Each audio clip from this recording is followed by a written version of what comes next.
nöbette Mağrib ve Ergenlik Cemiyeti'nin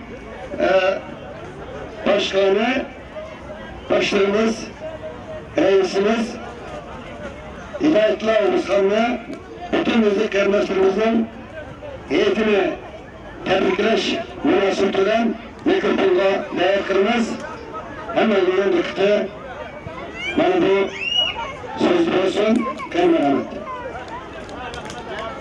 Esselamu Aleyküm ve Rahmetullahi ve Berekatuhu.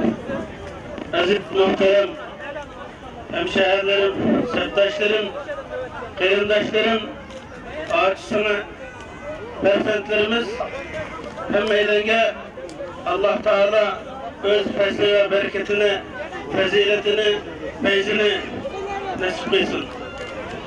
Hemmeylenin bugün bu 30 günlük riyazet, tezkiye, paklanış, çiğnikişidin, tinç aman, hatırcam çıkanlığımız için hem de sana ayetip bugünkü bu şükran günü olan bu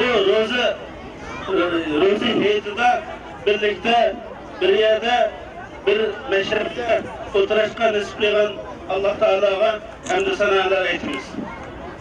Allah Teala bu 11 aygacha aldığımızdaki 11 aygacha yetkidek özümüzün manevi cihetki energiya algan energiyamızın aldığınki 11 ayga yetkizberişini veya ki Allah Teala'nın dergahına bir kalsak Allah'ın dergahida şu savab hazinemiz sandıkımız toşkan halde Allah'ın dergahına bir iş nasip etsin. Aziz muhterem hemşehrilerim, kıyındaşlarım, bugün Şarkı Türkistan'da, umumi Şarkı Türkistan 40 milyon halkımız, ulanın içinde bizim anamız, dadılarımız, akıllarımız, ağaç sanalarımız, urutkanlarımız, kattık eğir külfetli küllerde, bana bizdek muşunda birbirini kucaklaşkan, birbirinden salamlaşkan, birbirimizin beytini tebrikleşken, muşunda evlatlarımızın ki, oynap, hoşallık içinde, dua tekbirler bilen, Allah'ın kelamı bilen, kıyındaşlık, İslami kıyındaşlıkını özara birbirimizge his kıldıgan muşundaq bir meşreplerde oturanmay, eğer tecavüzcü Xitayının zulüm aslında yanılavatkan aşı kıyındaşlarımızı bugünkü günde unutmayız.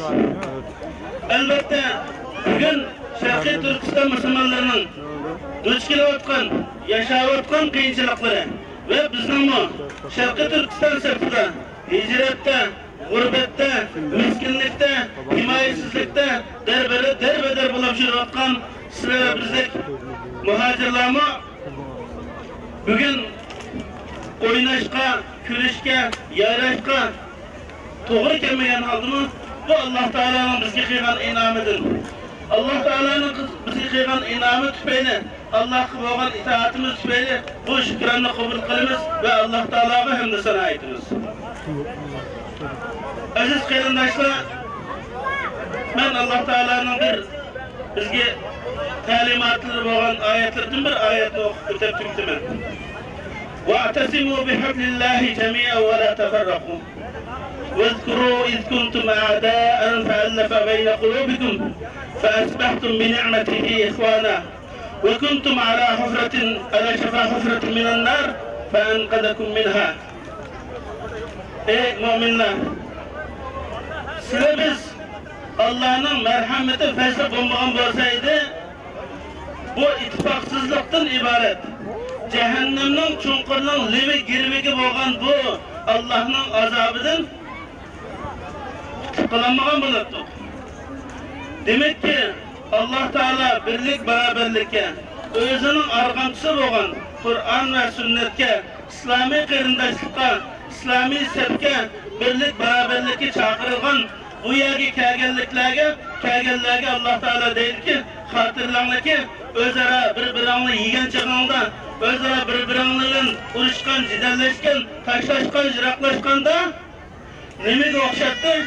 Cehennem çunkurlarının ki, cehennem otu bilen toşkan bir çunkurunun ki girmekeden kuzuk kağın günlerini eslanla deydi. Allah Teala sizlerini kuzuk kaldı deydi. Biz şu, eğer bana bu şu muşu meşrepteki, muşu çıraylık oturuşlarımızı fikri birlikte aylandırmasak, sebdaşlıkla aylandırmasak, bir karvanla mağmasak, hem ahirette özümüzdeki Kur'an-ı Kerim'de etken ay cehennemden oturulan tolgan bir çunqurniki girvikiga tushadiganligimizni oyat karima shunday ifodalaydi.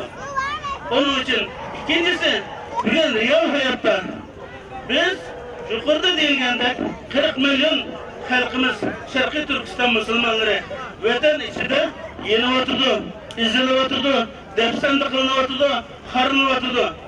Ammo lekin chet elda biz hurriyatda azad bir dunyoda yashagan bo'lsak-mu, yana mishadi shu Xitoyning tajovuzini qutlamayapmiz. Shuning sog'lom fitnalardan, fasadlardan qutlamayapmiz. Unda bo'lgan chog'da bu qiyin ahvoldan, bu musibatdan qanday chiqish kerak? Bundan chiqishda birlam chora bor. Bu bo'lsa Allohning arg'amchisiga kirish, yomishish, birlashish, qarindoshlar, mashrabda, suhbatda, dastonda o'tirgandek sevgimizni, fikrimizni, amalimizni, harakatimizni, manhajimizni, planimizni birlashtirishimiz kerak. Sizlar bizning oramizda to'sqinlik bo'ladigan, bizni jiroqlashtiradigan hech qanday bir sabab yo'q. Hech qanday bir sabab bo'lmaydi. Biz aramızda köp kucaklaşıp duruşumuz gerek, köp uçuşuşumuz gerek, köp diyalog ve fikir almıştırışımız gerek. Şundan olganda bizdeki İslami qarindoshligimiz turg'izildi. Hamma kishining umid va orzu qilgan a'lo kalimatullohga ma'lum sog'lom jamoat, sog'lom yo'l, sog'lom karvonga, sog'lom rehberlikka, sog'lom sabtashlikka andin erishamiz aziz qarindoshlar. Bunun için WhatsApp'ta, Ünlüdar'da kayıp koyuş bilen, birbirimizge neşter tıkış bilen, oynanaylı deyiş bilen, emeli hareket kılaylı deyiş bilen, bunun bilen emeli hareket bulmaydı kardeşler.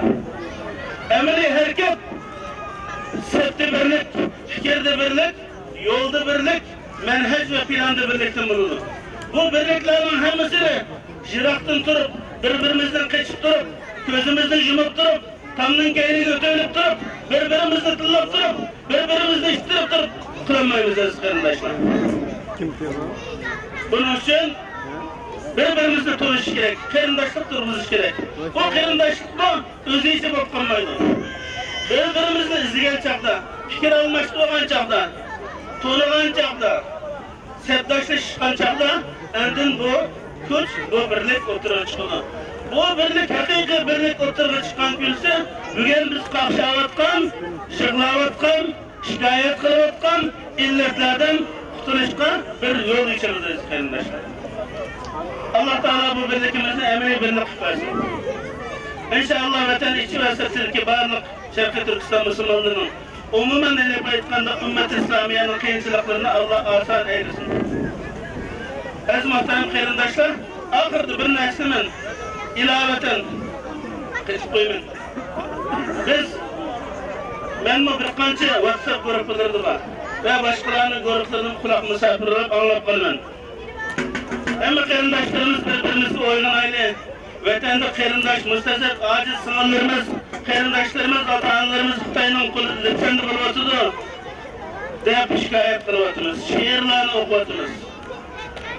Men bir narsa qo'yay. Turkiyada 10 minglarcha kilometrni besib kelgan, Allohning kalamining ustunligini iroda qilgan, yuksak iroda, yuqori shuarlar bilan, umidvor bir jangovar ruh bilan, mujohidona bir ruh bilan, mushunchalar tragediyalik, uzun ve mushaqqatlik bir masofani kesib kelgan bir muhojirlik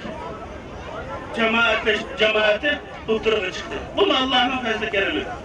Ammo lekin bu yerda ishonadigan shuki, mayli jamiyatimizga bo'lsin, mayli o'limalar birligi bo'lsin, mayli namoz o'qiganda tunligida sabahkayda jamining oldiga jamiyat arboblariniki o'limalarning to'plangan so'rinlarga bir qancha qatim ojiza qarindoshlarimiz hemşirelerimiz şikayet kılışıp, yığılışıp geldi. Bizge sahip çıkılan adam yok mu? Bizge ilgi çıkılan erkek yok mu? Dep yığılışıp geldi bu. Eskerindaşlar, vatandaşı Xitay depsendiqlar. Xitay depsendiqini oturdu. Oygun eyle, cihat kılayla birbirimizi çakırak kılıvatımız. Bu Türkiye'de, bu azat dünyada, bu uluğu şuarlar bilen, ama bizim hemşirelerimiz, sanallarımız, ağaçlarımız, bunları kim depsendi kılıvatıdır? Nemi üçün oylap kılınlar, sizlerin ailanda kızlarınla, sınavlarınla, iyi çıkıdığın, sahip çıkıdığın adam tapanmay, insanların toplaşkan bir yerge bir ayal yalnız gelip, ey halayık, bana iyi çıkıdığın adam yok mu diyen bu resim, bizden vicdanımızın ortadan bir resim. Muhanımda dikkat kılayla eskerindeyizler. Allah'ın Resulü veda hutbesinde ve sekeratta aillerine, ayallarına müşfik bulanlar, şefkatlik bulanlar dep alahidi tevsiye yapılan. Bu Allah'ın Resulü'nün talimatı. Allah'ın Resulü'nün ki tevsiyesi. Bunun da emel kılış, bu bir hüküm. Bu intihar içerisinde, ben 2 gün otururken neye kutlayamadım. Muşunçular erkekler, muşunçular ölemalar, muşunçular şehitler, mücahitler var. Bu bir cemiyette ayarlanırki halağa çıkıp, halayık bana iyi çıkmam sen deydiğin bir vaziyet kepkılışı bu intihar beni içindir. Kim o onda adamlar? Kodun ballarını zulüm kılıdığın, uğradığın, deseydiğin, korkutuduğun kim bu? Bunun da sahip çıkışını umumi Müslümanların vazifesi de bilimin. Bunun da ilginç gayrı kırındaşlar. Allah'ın Resulü dedi, hayrukum li ehlihi ve ana hayrukum li ehli dedi. Senin üstünlerde en hayırlı kişi öz ailesine, acizlığa, ayıl balvaqlığa sahip çıkıdığın, ularga hayır sakavat kıldığın, şefkat göksüdüğün kişilerdir dedi. Ve men şuna sizlerin içinde en hayırlı ki men dedim, men şuna en yaxşı şekilde kılımen dedim. Ve ahir davana elhamdülillah.